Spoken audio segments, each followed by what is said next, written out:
오늘 시장에 영향을 미칠 정책과 이슈입니다.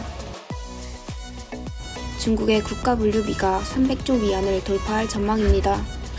국가물류비는 국가 경제 내에서 물류 활동을 통해 지출된 총 비용을 의미하는데, 경기 회복에 따른 물류 수요가 증가하면서 물류업의 매출액은 전년 대비 15% 이상 증가한 11조 위안을 기록했으며, 택배 업무량도 처음으로 1000억 건을 돌파했습니다.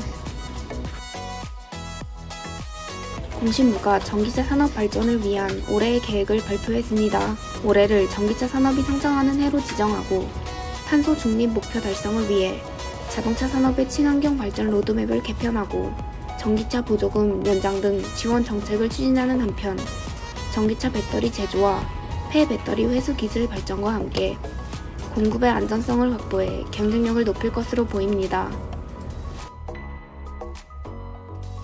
상하이시 정부가 직접 회로와 소프트웨어 기업들에 보조금을 지급할 계획입니다.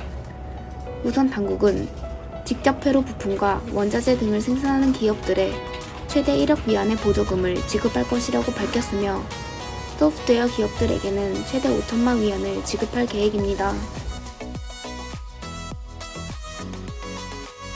다음 주목해야 할 산업입니다.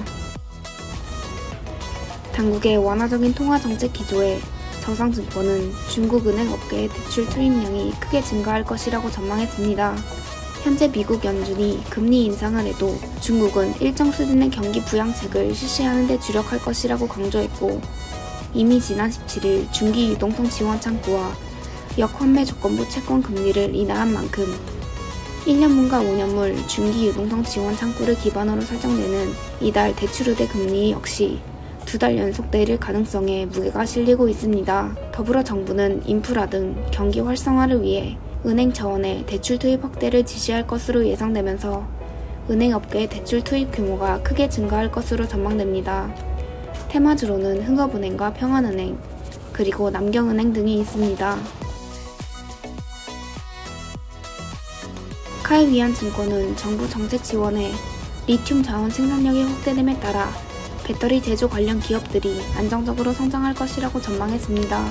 천연가스 공급 불안과 리튬 염호 채굴이 겨울철 낮은 온도의 영향을 받아 리튬 수급이 불안정해지면서 리튬 가격은 2021년 7월부터 상승세를 지속했습니다. 반면 올해 중국 당국의 리튬 개발 촉시 정책에 따라 생산량이 확대될 것으로 기대되며, 이로 인해 배터리 생산 업체들이 안정적으로 성장할 수 있을 전망입니다. 테마주로는 닝더스타이와 비아디, 이브에너지, 그리고 구건 하이테크가 있습니다.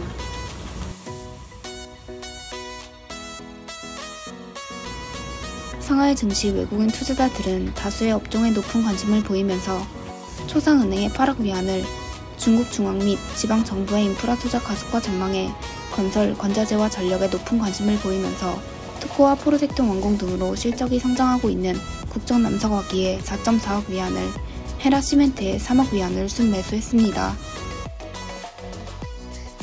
선전 증시 외국인 투자자들은 소재 업종에 높은 관심을 보였습니다. 현재 배터리 업종의 주가 조정 시기를 비중 확대 기회로 삼아 이브에너지와 닝더스타이에 각각 5.5억 위안과 4.2억 위안을, 그리고 평안은행에 3.5억 위안을 순매수했습니다.